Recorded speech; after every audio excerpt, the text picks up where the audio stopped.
নমস্কার বন্ধুরা, কেমন আছেন সবাই? আশা করি সবাই খুব ভালো আছেন। দেশ এবং দেশের বাইরে থেকে যারাই আমাকে দেখছেন তাদের সবাইকে আমার পরিস কিচেন ব্লগে স্বাগতম। তো আমার চ্যানেলটি যদি আপনাদের কাছে প্রথম গিয়ে থাকে তাহলে আমার চ্যানেলকে সাবস্ক্রাইব করে আমার চ্যানেলটির পাশেই থাকবেন। আর আমার ভিডিওটি যদি আপনাদের কাছে ভালো লেগে থাকে তাহলে একটি লাইক করে শেয়ার করে দিবেন। তো বন্ধুরা চলুন আজকে সকাল সকাল ভিডিওটি শুরু করা যাক। এই তো সকাল সকালে আমি ঘুম থেকে উঠছিলাম, কিন্তু উঠেই দেখি সকাল তো নয়, 8টা বেজে গিয়েছিল। তো এই 8টা বেজে যাওয়ার পরে আর কি তাড়াহুড়ো করে সব কাজ সারতে হলো। এই দেখুন কি রৌদ্র, অনেক রৌদ্র উঠে গেছে। আর সকালের রৌদ্রটা কিন্তু উঠেই আমার ঘরের দিকে পড়ে, মানে বিকেলের দিকে রৌদ্রটা পড়ে না, কিন্তু সকালের সাইডে রৌদ্রটা আমার দিকেই পড়ে, মানে আমার রুমের দিকে পড়ে। তো সকালবেলা উঠেই বিছনা টিছনা ঝাড়ু দিয়ে দিয়েছিলাম, আমার শাশুড়ির রুমটা একটু ক্লিন করে দিচ্ছিলাম, কারণ আমারটা সকাল সকাল উঠেই সাথে সাথে ক্লিন করে দিয়ে দিয়েছি। তো এখন আমার শাশুড়ির রুমটা একটু ক্লিন করছি। তো শাশুড়ির রুমটা চাদরটা পাল্টাতে হবে, কারণ চাদরটা অনেক দিন হয়ে গেল। এখন চাদরটা পাল্টাতে হবে, কিন্তু আজকে পাল্টাবো না, কারণ আজকে অনেক দেরি হয়ে গেছে ঘুম থেকে উঠতে। অন্য দিন পাল্টে বা কালকে পাল্টে এটাকে ধুয়ে দিব। তো এইদিকে এসে দেখি আমার মেয়ে, এই তো আমি ঝাড়ু নিয়েছি ঘর ঝাড়ু দেওয়ার জন্য, এইদিকে আমার মেয়েও একটা কাঠি কোথা থেকে জানি নিয়েছে ঘরটাকে ঝাড়ু দেওয়ার জন্য। তো মা মেয়ে মিলে ঘর ঝাড়ু দিয়ে একদম পুরো পরিষ্কার করে ফেলছি। এই ও আমার সাথে সাথে সবসময়ই, আমি যাই করতে যাই ও আমার সাথে সাথে পাশে পাশে থাকে। মানে এখন তো মানে কাজ তো করতে পারে না, কাজের ডিস্টার্ব করে আর কি। তো এই তো সকালবেলা ঝাড়া পোছা দেওয়া শেষ। তো মেয়েকে খাইয়ে দিচ্ছি, কারণ প্রায় 9টা বেজে যাচ্ছে, মেয়ের খাবার খাওয়া হয়নি। তো ভাবলাম যে মেয়ের খাবারটা খাইয়ে দিয়ে তারপরের কাজগুলো করি। এই তো মেয়ের খাবারও রেডি করে নিয়েছি, এখন মেয়েকে খাইয়ে দাইয়ে তারপরের কাজগুলো করা শুরু করে দিয়েছি।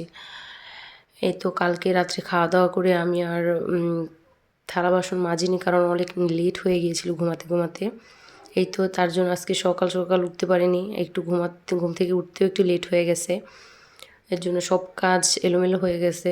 উঠেই আমি আগে সব কাজ সেরে তারপরে স্নান করব আর কি। এর জন্য আগে সব কাজগুলো প্রতিদিন তো রাত্রে মেজে রাখি, কিন্তু এখন ইদানিং না এমন একটা হয়ে গেছে যে রাত্রে আর মানে মানে সকালের যে কাজগুলো থাকে ওই কাজগুলো আমি রাত্রে অনেকটা সেরে রাখতাম, কিন্তু এখন আর ওই অতটা মনে চায় না, কেন জানি অনেক ক্লান্ত লাগে। তো এখন উঠে আমি সব কিছু ধুয়ে নিচ্ছি। এই থালা বাসনগুলো ধুয়ে আমি কাপগুলো ধুয়ে রাখিব। তারপর বেসিনটা একটু ক্লিন করে নেব, কারণ বেসিনটা না মাজলেও কী হয়, বেসিনটাতে একটা দাগ পড়ে যায় আর কি। এর জন্য বেসিনটা ক্লিন করে নেব। তাও এর আগে ভাড়াটিয়া যারা থেকে গেছে তারা এই বেসিনটাকে মনে হয় ততটা ক্লিন করে রাখেনি, এর জন্য এটাতে এমনিতেও কিছুটা দাগ পড়ে গেছে টাইলসে, বেসিনে। তাও আমি যতটুকু পেরেছি এখানে এসে, মানে এসে বলতে এটা আমাদেরই বাড়ি। আসলে এই রুমগুলোতে আমি আর ছিলাম না, আগে অন্য রুমে ছিলাম। তো এই রুমগুলোতে এখন এসে আমি আর কি এগুলো অনেকটাই ক্লিন করতে করতে একটু পরিষ্কার হয়েছে। তো এই তো আমার রান্নাঘরের কাজ শেষ, রান্নাঘর পুরো ক্লিন করা হয়ে গেছে।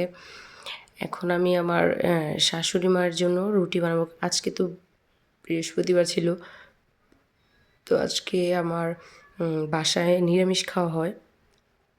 বৃহস্পতিবার দিন আমরা লক্ষ্মীর ঘট বসাই, সেহেতু আমাদের বাসায় নিরামিষ খাওয়া হয়। তো সকাল সকাল আমি ভাবছি যে আজকে রুটি বানাবো।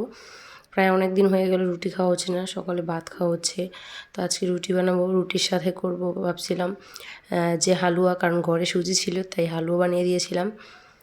আর শাশুড়িও বলল যে আজকে একটু হালুয়া বানাতে, তার হয়তো একটু হালুয়াটা একটু ভালো লাগে আর কি। এর জন্য মাঝে মাঝে উনি নিজেই বলে যে আমাকে একটু হালুয়া বানিয়ে দাও। আর ওনার তো দাঁতের সমস্যা, আগে থেকেই দাঁত অনেকগুলাই মনে করেন যে পড়ে গেছে, ভেঙে গেছে। এর জন্য অন্য কিছু দিলেও ততটা ভালো লাগে না আর কি। ওই হালুয়াটা দিলে কি রুটির সাথে মিশিয়ে উনি মানে কীভাবে জানি নরম করে খায় আর কি। তো এইখানে দুধ দিয়ে দিলাম, আর এই দিক দিয়ে রুটিগুলো হচ্ছে, ওই দিক দিয়ে সুজিটা বসিয়ে দিব।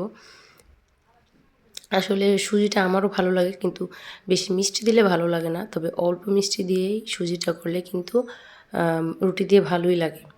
তো এর জন্য আমি অল্প মিষ্টি দিই। আর আমার শাশুড়ি তো ডায়াবেটিসের মানে মানুষ, ওনার ডায়াবেটিস আছে।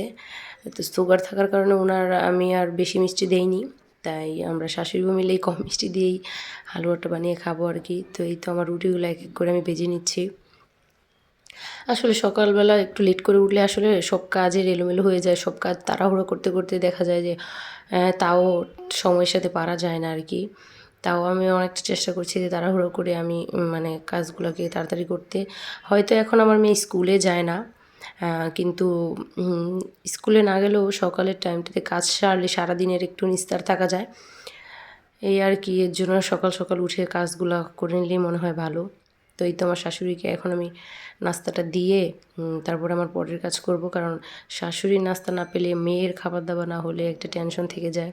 তো তাদের দুজনকে আমি খাবার খাইয়ে তারপরে নিজের কাজগুলো আস্তে ধীরে আমি নিস্তারভাবে করতে পারি।